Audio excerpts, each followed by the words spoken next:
And we're live. Hey everybody, how you doing? It's your man James, Mr. Sequential Treasures, back again with another little live stream. Actually, this is actually a little impromptu thing I did. I'm still here at the hotel that I'm staying at. I was at the SummerCon this weekend and had a good time. Got a bunch of stuff, spent a lot of money I didn't have to spend, and met some people and got some stuff signed, and just all around great time. So I thought for fun, I'd do a little post synopsis of everything for you guys, so you guys can have some fun with this with me as well. For those of you who are going to be checking this out.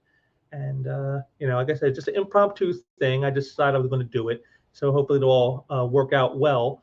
Yeah, it was a great show. Lots of stuff. Lots of people. I was surprised how many people there actually were at the show, and not just like on the Saturday when you always expect to slam bang on Saturdays, but even Sunday was a busy day. So it was a very busy show. So let's just get right into it here. I'm going to go ahead here and share the screen.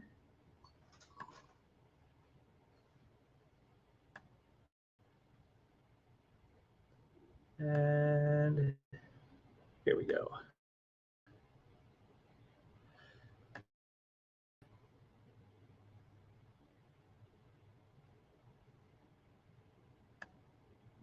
Okay, now this is me here with writer Steve Englehart. There he is with a piece of artwork I have from Fantastic Four number 321. It's the Hulk versus Thing battle by Ron Lim. I had him sign it for me, and of course, he was a very great guy, very funny, had some good stories. Told me about because I had him sign some Silver Surfer comics for me, which I'll show you here in a little bit. And he said that when he originally was going to do the Surfer, he goes, when Stan Lee had left Marvel to go do the Hollywood thing, he sort of set it up with Marvel where he says, you guys can do whatever you want with the characters, but leave Silver Surfer for me. And then Jim Shooter comes into power and is like, yeah, forget all that. We want to do a Silver Surfer series. We're not going to sit around waiting for Stan. And so they tapped Steve Englehart. And so Steve talked to Stan to see if that was okay with him because, he didn't want to step on any toes. And Stan was like, yeah, sure, whatever. And Steve had read all the previous Surfer stuff in anticipation of writing the book. And he said, he's always stuck on Earth. So he asked Marvel, he's like, so, he's stuck on Earth. We've already seen all that. Can I take him off the planet? And they're like, no way. He has to be stuck on Earth. It's how the character is. It's how it has to go. So he wrote the first issue, and then he got it finished, and it ends with the Surfer still being stuck on Earth. And he goes, and just as he's about to finish it, he gets a call from Marvel, and they're like, yeah, okay, you can take him off the Earth. You can have him out in space. And so he at the last minute had to rewrite the ending of the story to fit what we all know now as Silver Surfer Volume 3, Number 1 by him and Marshall Rogers, where the Surfer actually is freed from Earth. And so he rewrote that story to fit it in where he escapes from his his imprisonment on Earth and is now free to roam the universe. And Steve said that was great because then he got to have all kinds of fun with all these cosmic characters. He goes, the people who were doing the Avengers books had all these characters work with the Spider-Man guys, had all these characters. He goes, but nobody was doing anything with the cosmic characters. And so that's kind of how he felt like this is what he was able to do with the Surfer, was to bring in the cosmic characters and give them a sort of a headlining place to be. And that's how that story came about. That's how the series began. It almost started out with them just sort of rehashing Surfer being stuck on Earth and him staying stuck on Earth. But at the last minute, there was a 11th hour change, and we all got the series that we saw. So I thought that was a very interesting story. Okay, we got our next picture here. That's me with Marv Wolfman with the Deathstroke page that I have, signed by him. And again, great guy. Had a lot of fun. He had some great stories as well. Was the one he told me about?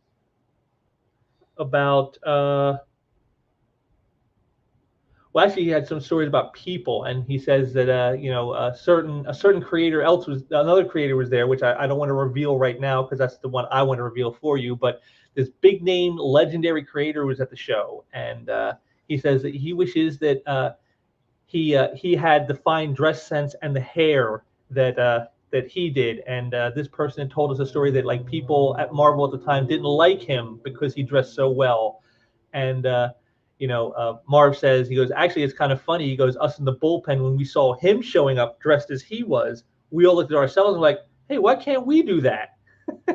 So just kind of funny, one of those things where, someone's perceptions versus what the reality is, not quite syncing up. But yes, I had him sign this great splash page I have of Vigilante being tortured and hung up upside down crucifixion style by the great Sergio Cariello. And I got a couple books by him signed, which again I will show you as soon as I get through these photographs here. Here I am with writer and artist, and what is it? They had it misspelled on his banner as Ediotor, Ediotar. That's a misspelled editor, but it's Ediotor, Ediotor. I mean, it's. But yes, this is him holding up some artwork that I have from Cops the Job that he co-wrote with the great Joe Jusko. Larry was a very, very fun guy here to talk with. He's done a lot of stuff in Hollywood, as you guys know. He's even done more than I realized. He was in The Warriors. He was on an episode of MASH. He was on an episode of Saturday Night Live. I did not know that. And he was in the Snake Eyes film for a cameo. So, Larry's on his banner, it was funny. It says a writer, editor, or editor, artist, musician, actor. I mean, he's kind of like a Renaissance man. He's kind of done it all in the entertainment industry. If you do it in the entertainment industry, Larry Hama has probably done it at some point. And so I had to meet him, had to get my page signed. And he was actually pretty shocked to see somebody with some artwork from Cops the Job, because I'm sure that's not a book that comes up to him often to be autographed. So to see have him sign some original artwork from that book was a kind of a treat for him as well, for me to be able to give that to him. And here we are with John Beatty, the great John Beatty, the inker, who's inked with Mike Zeck on great stuff like Captain America, the Punisher miniseries from '86, and tons of other work. He's worked with so many people over the years. This here he's with the page that I have. You guys might have saw this one on the Comic Art Convo I did with Aaron Lopresti a few months back, where I shown, we did our favorite crossovers. I think it was not this month's show, but last month's. And this was the piece I showed, was Aliens versus Predator, the Deadliest of the Species, which is inked by him, John Beatty, and penciled by the great Jackson Geitz. And, John told me how, that he took a different approach with Geitz because of his style being so heavy, and, all the little fine details that Geitz tends to put in the work. He goes, it was really something that he had to really work hard at, not overpowering with his inks. And he really had a good enjoyment working on that book. Again, he was very pleasantly surprised to see someone bring an original page from that book. And he's actually been at the Comic Art Convos with me and Aaron in the past, so that's a cool thing. And I made sure to let him know if he ever wants to stop in again to please do so. We love having great creators in our chats. It always makes it more exciting for the rest of the people in the chat when you got some actual personal creators. But he told me a story. He told me a story about that, though. He said that Dave Finch was doing a stream, and someone came in and it said that it was Mike Zeck who was on the stream, and he was talking to him, and Finch is all like, "Oh wow, we got Mike Zeck in the chat, and oh, I love his work, and I love this and that," and he's going on and on about it. And John was in the chat as well, and he goes, "Wait a minute, I know Zeck's in the Philippines right now." So he got a phone call, and he calls up Zeck, and he's in the Philippines. He's like, "Hey, are you on Dave Finch's live stream right now?"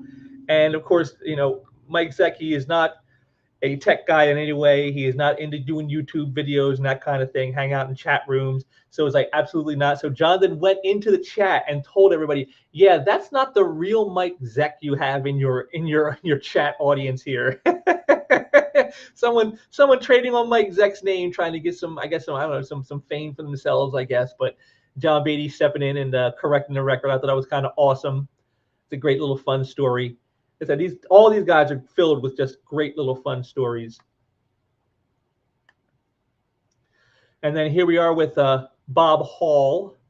And here I didn't have any books from him or anything to sign, but I did buy some original art from him. And here's one of the pieces I bought. It's the werewolf from The Curse of the Werewolf, played by Oliver Reed. So it's that version of the werewolf. And you probably can't see it too good in this picture here, but I have it here with me. I'll be showing it shortly, along with another piece I bought by him.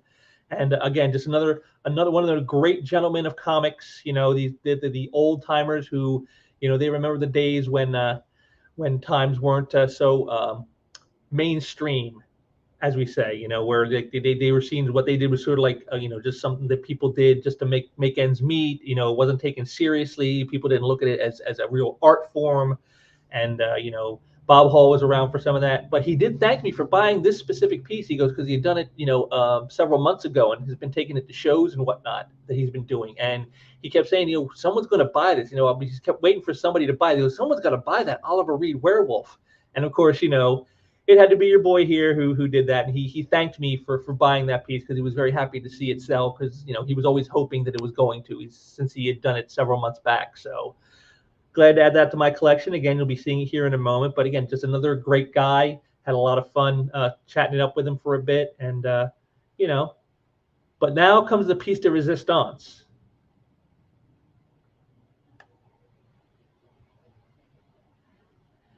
The man himself, the living legend, Jim Steranko. Now, this isn't my photograph. This is one that was taken by his I guess his handler, I guess you could say, the guy who was there helping him. And because Jim had a sign up saying you couldn't take photographs of him, so the only one who could do it was his man. And this is the photo he took. And look at that. It just happens to be, if you look here right on the right-hand side, it's me and the wife right there, as Jim Steranko is saying there, telling us stories. So, I went in there to get a couple books signed and whatnot, but Jim Steranko, he's not just a guy that signs your books. When you see him, it is truly an experience. As you can see, finely dressed gentleman. Can you believe that this man, just looking at him, he is almost 85 years old? I mean, I would not have guessed. I would have guessed like 65. This guy looks great. His hair, he has more hair than I do, and he's, almost twice my age. That's crazy. And the fine dress, again, like I said, he's the one that Marv Wolfman was talking about when he said that, that the guys in the bullpen saw him show up dressed like this. And they were like, hey, why can't we dress up like that? And, because they were that's not how it was done back in the day. But according to Jim Steranko, the people in the bullpen hated him because he dressed like this. That's one of the stories he told us, that they were all jealous because of how good he looked in these suits. Because he goes, I came from advertising. And it's like a very professional environment. You dress for success. He goes, so that's what I did. And when I went into the bullpen, and it wasn't like that there, because he thought people were jealous of him. But again, according to Marv Wolfman, it was more like they were like, man, why can't we do that? So just kind of funny. But yeah, he's just full of stories, full of great stuff. It was, like I said, it was a true experience. My wife was on cloud nine because he called her sweetie a couple times. Sweetheart. That's right. He called her sweetheart a couple times, because we all know Jim Steranko is the true rock star of the comic book industry. So he's definitely got the eye for the ladies. So, but yeah, it was a great experience. I got my book signed, and he had some funny stories for people. I mean, if you ever have a chance to meet Jim Steranko in person, you have to do it. Not just because he's one of the elder statesmen, probably won't be with us very long. Peace out to John Romita Sr. there. But yeah, I could see him outliving me. That's the wife, in case you don't know. She's in the background, kibitzing as she always does. And but if you ever have a chance to meet Jim Steranko, make sure you do it, because it is truly an experience. It's not just, you're not just going to go in there and have him, just sign a book and it be done, like with so many others. Just, yeah, I'll sign you, okay, thanks, and then they hand it off to you in the next. That's not how Jim Steranko works at all. You are in for a treat. We were there for like a good 40 minutes hearing stories. He told us this one story about actor, was it Leif Van Cliff, who was in High Noon. And he says this is like his first time, acting. And he said Leif looked at the script and saw his lines and tore the pages with his dialogue out and threw them aside and says, I can do this just with how I look. I can give looks that says everything about this. He goes, so when you watch those opening moments of the movie and you see Van Cleef and you see his facial expression, that was originally done as dialogue, but he is such an innovator who, just with his look, he could express everything that needed to be said.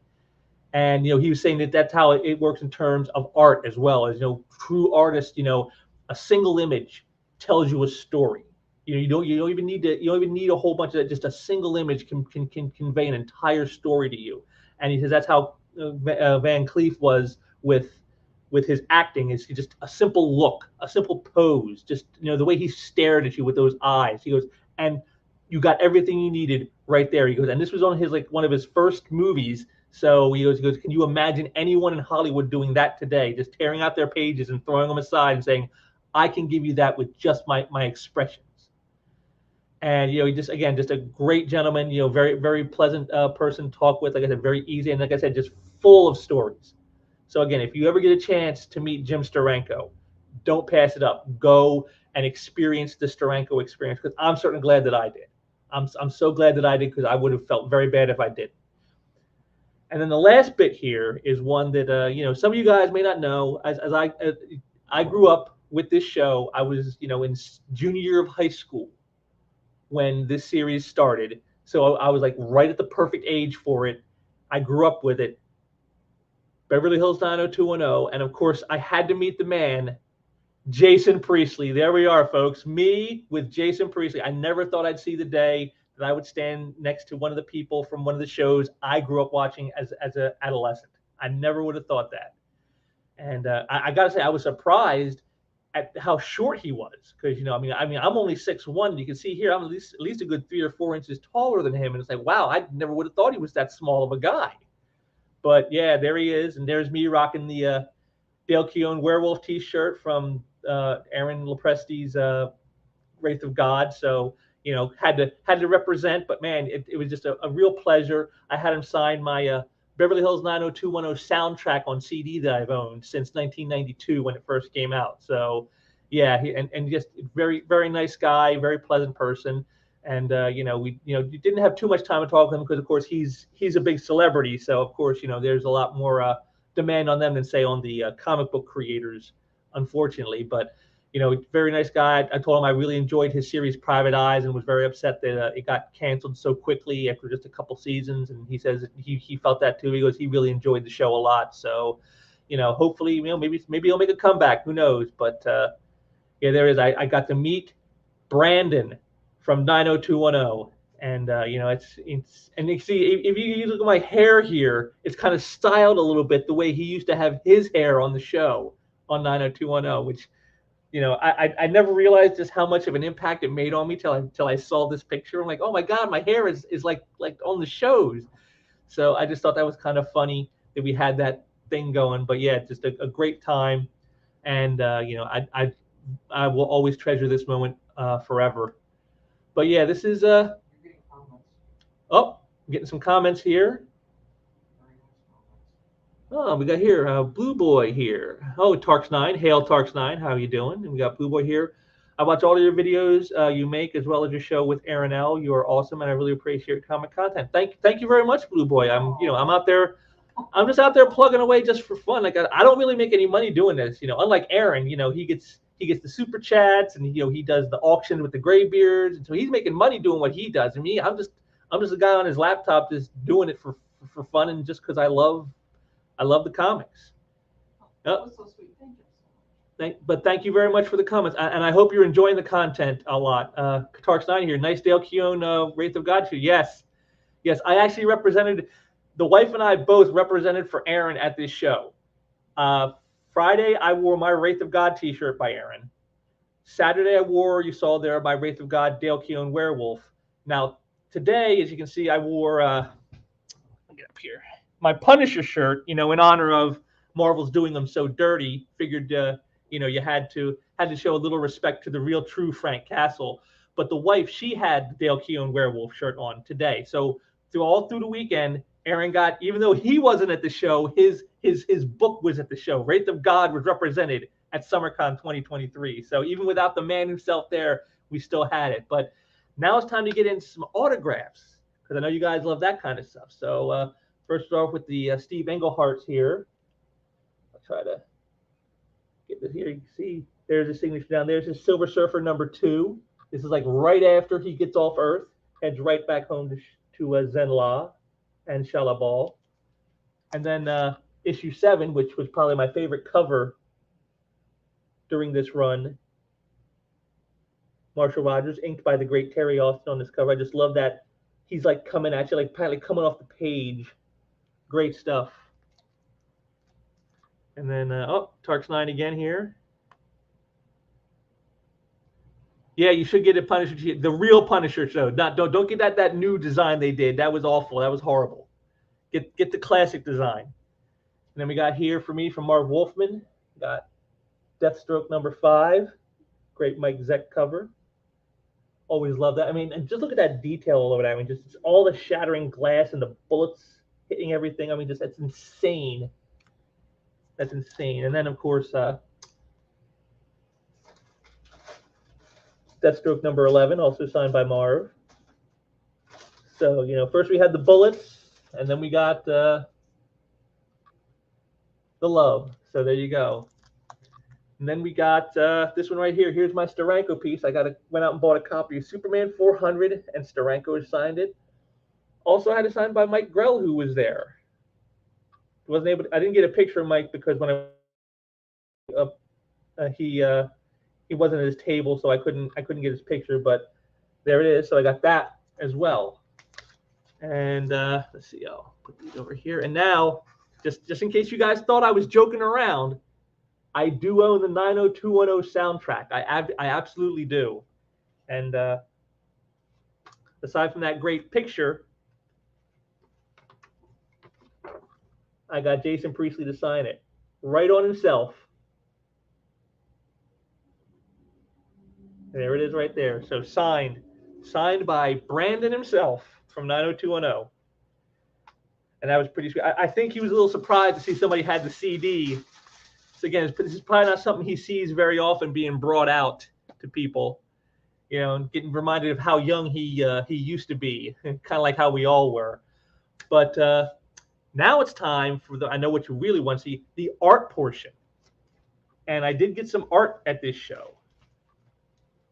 So let's get that going. This is that werewolf piece by Bob Hall I told you about. Here it is. Curse of the Werewolf. The late Oliver Reed as the werewolf. I mean, just look at that detail in those eyes and that nose. I mean, the hair, and you can see off on the sides here, the white pen to get some of that effect in there. I mean, just beautiful stuff. Aaron Lepresti would probably be very jealous of me having this piece and not him. He would be jealous of that. Got more from Tarks 9 here. Lady and I are definitely going to our Comic-Con this year. Haven't been there since 2019. Funny enough, the last show I went to before this one, Tarks, was also in 2019. It was literally just before the pandemic, October of 2019, just like 2 months before the pandemic hit. And so, this was my first show since post-pandemic. So I didn't know what to expect, and it was a lot of fun. And as I said, I got some more art here. Now, this is a piece I got for the wife. He had these little 6x6 drawings of characters. And of course, my wife being the ultimate Wonder Woman fan, of course, how could I pass up getting her a Wonder Woman piece by Bob Hall? He actually had a couple of these, a couple of Wonder Woman ones, but the other one she had more like from the side and her shoulder, and you didn't see any of the bust line. I like this better. I like the little more straight on shot with the little stars in the background. That was a nice touch.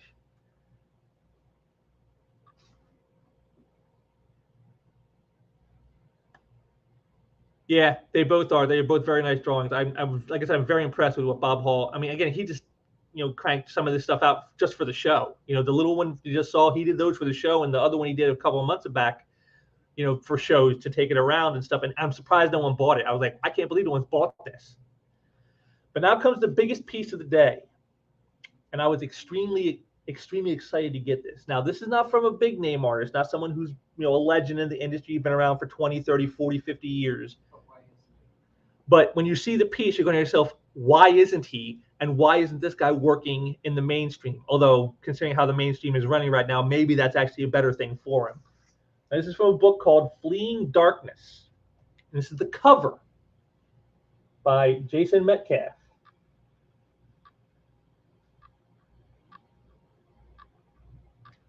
I mean, just look at that. I mean, look at the use of negative space to show the grass. And then in the backgrounds. I mean, look at that detailed cross hatching. That is insane. I mean, that is Gary Martin level insane. Is how insane that is. You know, beautiful, the beautiful shot of the family, the child crying. This was my big expenditure at the show, but man, is it worth it? Jason's work is absolutely incredible, and I actually bought the book, which he signed. If I can get the glare off it, there it is. There's a signature right there. So, and what he told me is this is written by a guy who was a pastor, and it has to do with the communists coming in and taking over in this country, and the way they attack religion and everything else in there. A very moving story from what he said, and like I said, the minute I saw that cover image and I saw that he had, it's like I have to have that. That's just too good. Yeah, adding the stars was a good touch. Yes, exactly. That's why I chose that one over the other one that he had, because I'm like, this one just seems like the better image. And yeah, the details on Jason's piece, yeah, absolutely incredible. In fact, I'm going to give you guys a second gander at it because it's just that good. It's just that good. I mean, just look at that. Again, I'll close up here on those. Try to get those details in focus here. I mean, look at that. I mean, how time intensive was doing that? I mean, even though it's all scratchy, cross hatching, and yet you know what it is. It's soldiers, Soviet or it's communist soldiers, or the Red Star. It's like right there. It's the burning church. I mean, and then the negative space with the grass.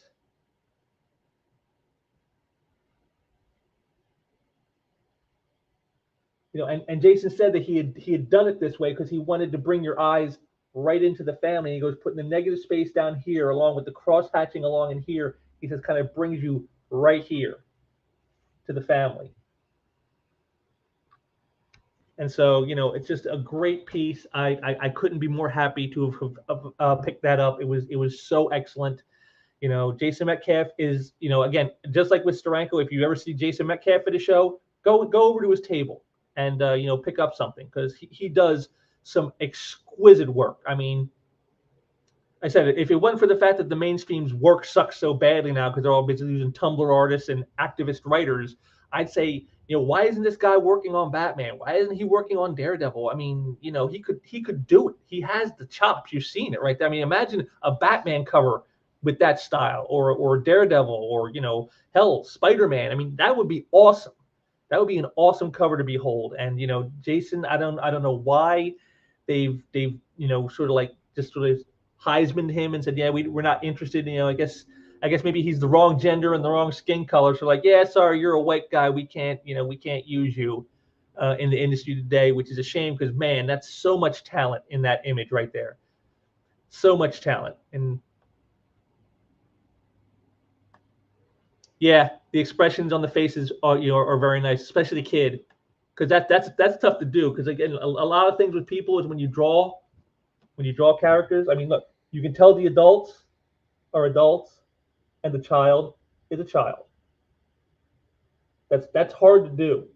A lot of artists draw kids like little mini adults. They're like if you took an adult and shrunk them, that's what they do. But no, Jason, he got in there and he made it. The kid looks like a kid, and the adults look like adults, and that's again a little thing that not everybody is capable of doing in their artwork, but Jason does. Again, just another reason why I think he should be getting more work, from the industry, because he's got the chops. But we talked to him about it, and he's actually considering doing some crowdfunding stuff. He said he might do an art book to start off with, which I think would be a great thing. If Jason Metcalf did an art book, I'm definitely going to be there. I'm definitely going to be one of the first people to back it, because again, you just from this image here, you saw this is the kind of quality that you're going to get, and that's something you don't want to pass up. So if you guys, like I said, if you get a chance to meet him anywhere, go and see him. Head over to his table, buy some prints, buy some art. Just have a chat with him. I mean, Jason is a great guy, and very personable person. I mean, I've known that ever since I first met him. What? Geez, was what, like 15 years ago? Wow, man, that makes me feel Closer to 20. closer to 20. Oh man, that really makes me feel old then. It's almost 20 years. Wow. Yeah. 20 years that I've known him, and again, he's still not working in the major leagues, and it's like, wow, that's amazing how you can be that talented and no one's taking any notice. Um, maybe I should try to get Jason connected with Aaron, have him do some stuff for Aaron, like trading card, or maybe a cover, pin up, something. Because I mean, I definitely think, like I said, you've seen it. Jason has the chops. He can get the work done and make it look awesome. So maybe that's something I should think about. Maybe I should try to help out a friend and get him some lined up with some of the guys that I already talked with, and maybe get something going. Because like I said, I think he would be excellent. He's already pretty busy. So but Jason, he's got plenty of work on his own table. He's able to keep himself busy. So. But yeah, it's great stuff. So, and now finally, now that we've gotten through all that, now we go with the booty. Now, I'm not going to show you every comic that I bought because that would take forever. And, I figured, it's getting kind of late, especially for you guys on the East Coast. So I don't want to keep you up too late. But I'll just give you some highlights of some of the stuff that I picked up at the show this weekend. We got Alpha Flight 29. The first Mignola issue. This is right after John Byrne left to go do the Hulk, and this is basically where the Hulk comes back to Earth. It's crossover with Hulk 313, and I never had the and Hulk 314. The story takes place right in between those two issues, so had to get that one. Here we got Avengers Annual number 12 or 13. I picked it up simply for 2 words, right down here. Ditko and Byrne. That's it. And and being surrounded by Hulks, that's always that's always a lot of fun.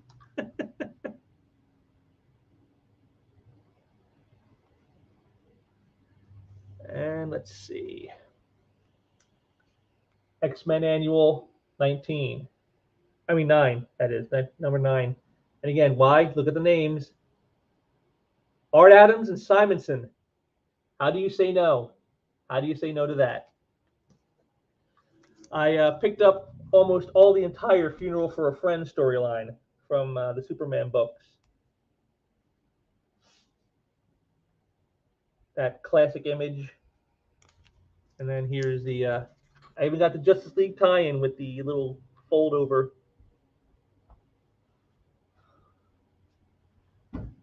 Great Dan Jurgens artwork.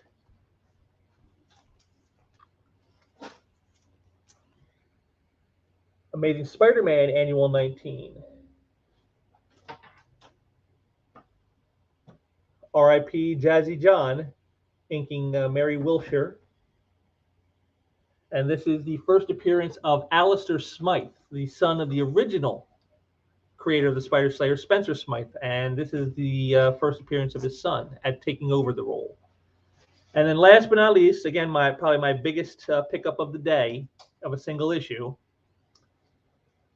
Amazing Spider-Man 265. First appearance of Silver Sable. And, just again, I'll try to get in closer. As you can see, look at how nice that is. Look at that perfect spine. Not a single ding. No damage whatsoever. Nice sharp corners. Just a beautiful, beautiful copy. I can't believe how fortunate I was to find one this good. And like I said, I got some other stuff as well, but these were sort of the highlights of everything. So all in all, it was a great time. I got a great haul, as you can see. Probably spent more money than I should have, but what the hey? That's what conventions are for, right? If you're not spending money you don't have, then what are you going for? But yeah, it was a lot of fun. Like I said, talked to some people hadn't seen in a while. Got some great stuff, great art, great comics. And it is a great all-around time. I really enjoyed myself. Probably the best time I had at a convention in a while. And what's that?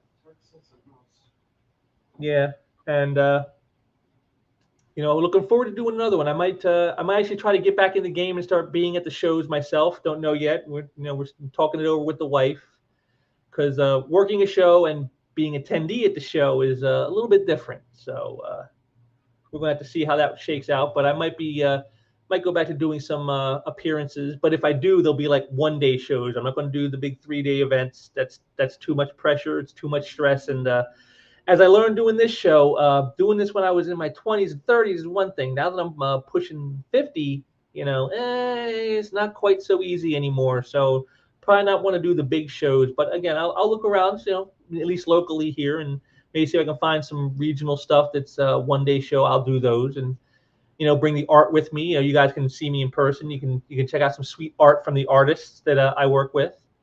And any of you who've been around on this channel for a while, that I'm always here schlepping for them. So, always got some great stuff available. Still do now. So I'll be heading home tomorrow. So if you guys want to do any ordering, go right ahead. I'll take care of everybody first thing tomorrow after I get back in. And like I said, it's just a great time. Like I said, I've had some personal issues recently of a medical nature, and just this was a nice little twist, a nice little change of pace. Something fun and enjoyable for myself and the wife. We both had a great time, and like I said, just got some great stuff, saw some great people, and I just want to keep that rolling. So hopefully we can keep that going. And just a reminder to everybody that July 26th, I believe, is the next Comic Art Convo. Oh wait, the July 29th. That's right, July 29th is the next Comic Art Convo with Aaron Lepresti. And Aaron and I will be talking about our favorite comic book pencilers. That's going to be the opening topic, which, again, is all in tribute to the great John Romita Sr. He passed away not too long ago, just a couple weeks ago. And so I wanted to tribute Jazzy John in my own way, and that's how I decided to do it, by talking about our favorite pencilers as a tribute to John Romita Sr. And so we got that going. Also, if you haven't checked it out, Pops on Pop Culture over on Pop's channel, I just did a new Why It's Great piece. I did a Superman annual, and he did a Spider-Man comic. So go over there and check that out. We get together, me and Pops, once a month. We just each pick out an issue from our collections that we love, and we tell you why we love it, why it's great, and why you should probably check it out for yourselves. And so we just did that one, and we'll probably do another one here probably in the next few weeks.